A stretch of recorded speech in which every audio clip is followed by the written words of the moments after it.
Welcome to Meg's Mystery. Let's see if you can solve this case before the killer strikes again. This story is called The Perfect Couple. June 12, 2024. The happiest day of my life, now on our honeymoon in Hawaii. Here with the man of my dreams. It's a beautiful morning looking out on the balcony, a warm breeze and ocean view. What more could I ask for? He joins me for breakfast on the balcony. What a way to start our new lives. Killer. I see them so happy, a perfect couple. I watch them through the binoculars, behind the palm trees and the flowering bushes. I watch, unnoticed for now, to make my plans. The next day, victims. After a wonderful full day, fun in the sun, and exploring the island's beauty, we decide to rest up for the next day's adventure. Ordering room service for dinner, and of course champagne. We are on our honeymoon. The meal is sent up. Please set it up in there, I hear Paul say, from the sitting room. I'm in the bedroom still getting ready. Then I hear a pop. Was that the champagne, I say, as I come into the setting room? To my horror, I am shot. Dying, I see Paul already dead on the floor. End of a happy life. I think as I close my eyes, but why? And then I see a shadowy figure leave. FBI Inspector Tim Murphy. Their family had their bodies flown back to the States after the autopsy in Hawaii. Here in D.C., the case is now on my desk, and we are working closely with the Hawaiian authorities. Paul and Paula West. Paul was a candidate for Senate seat, well known and liked by many. Who could have done this horrible crime? There were no leads in Hawaii. We're all at a loss. We'll stay in contact if anything else comes up. The killer or killers may be someone from their past, and they just followed them. Politics makes many enemies, even if the person was good, and Paul was as good as they get.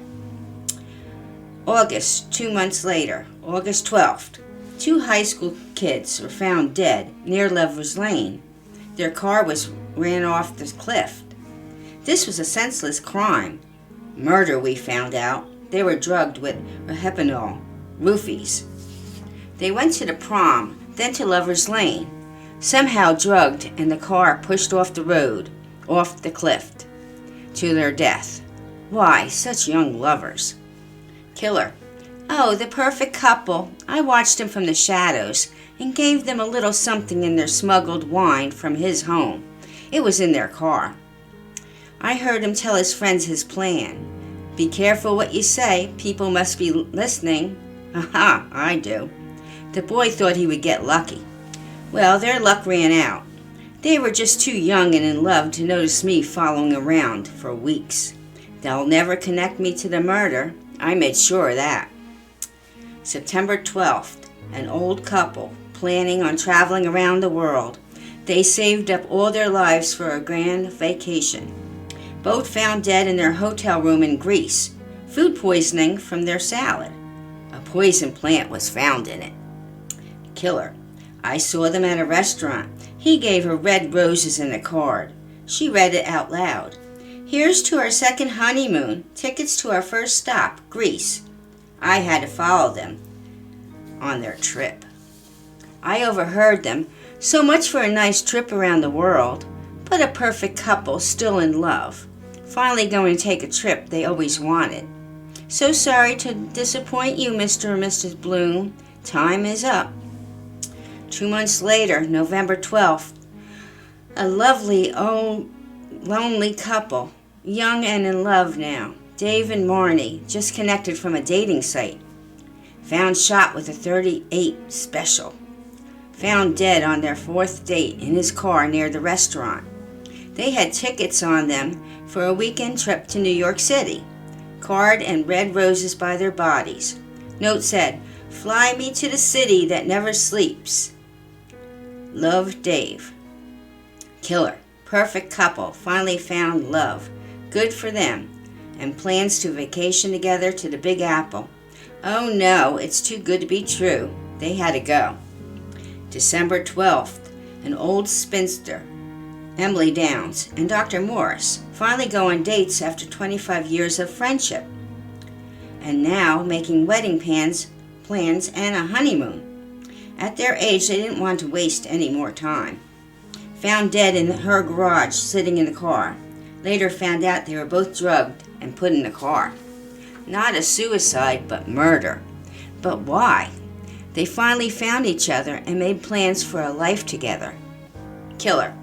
Time was not on their side, but what a perfect couple they would have been. So sorry. January 12th, the last victim so far. A dog groomer, Diane Dean, and a dog owner, Timothy Hale, and his dog Barney. They get to know each other, fall in love, and plan a weekend trip away at a pet-friendly spa and hotel. Barry has to be included because he was the reason they met. They found a nice travel agent who arranged it all, a perfect getaway for new lovers. While walking Barney at the dog park, both were shot dead with a .38 Special.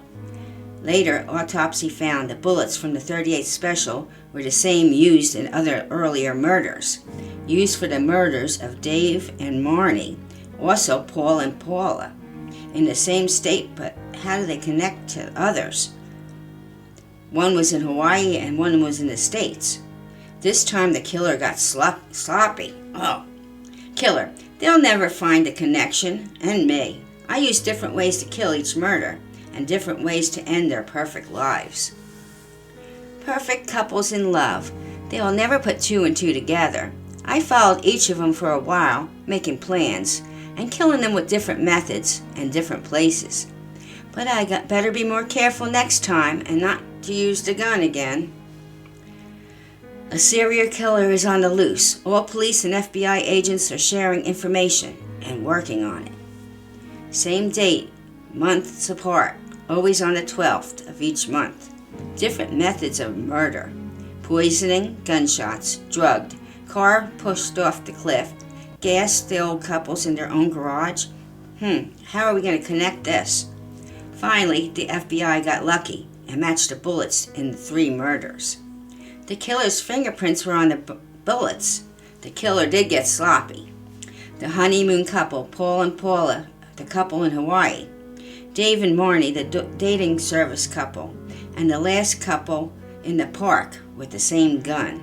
It was registered to, you'll never guess who and why.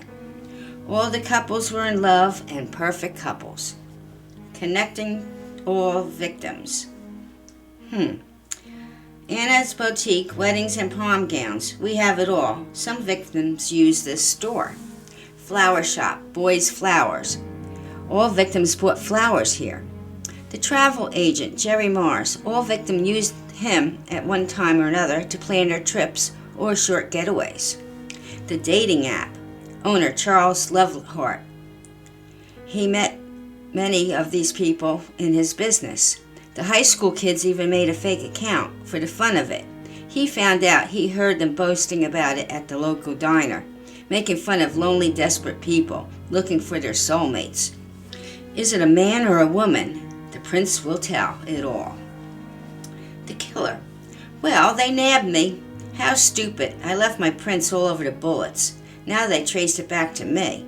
I had my prints on file for my secretarial job at the office of Paul West. The FBI picked me up, and now I'll tell you my story. Janet Blake, secretary to Paul West, running for Senate. Office in Washington, D.C. I worked closely with him on his campaign. We fell in love and were to be married on the 12th of June that year. But he chickened out, and I found out he had a new love, Paula. How stupid, he broke it off with me, and then married her on the same day we planned. He said, sorry, but it was love at first sight. I said, to the perfect couple, I'll never stand in your way. Be happy.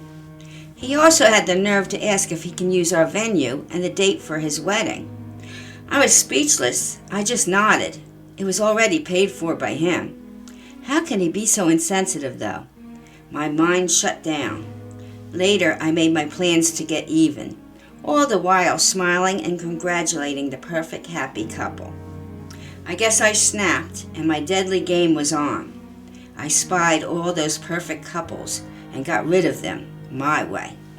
Paul and Paula got theirs. Then I moved on to the rest.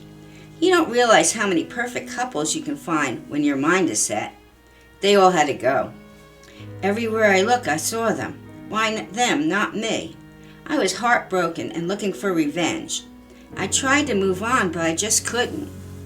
I even tried the Lonely Hearts.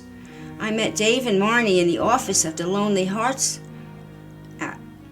They were there thanking them for bringing them together. Such a perfect couple.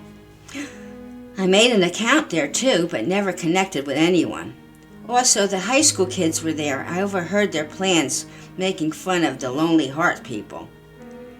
The old spinster and the doctor found each other after all these years. He was my doctor, and he told me his plans for his happy life. Why not me? The last victims were the dog groomer and her customer. I used to watch them in the dog park, as I took my own dog, Trixie, there. I got talking to her, and she told me her story of how they met. It was love at first sight. That phrase did it. I remember what Paul told me. I guess I just snapped and had to kill the perfect couple. I had the gun in my purse. That's how you got me, with the links to the bullets and my prints.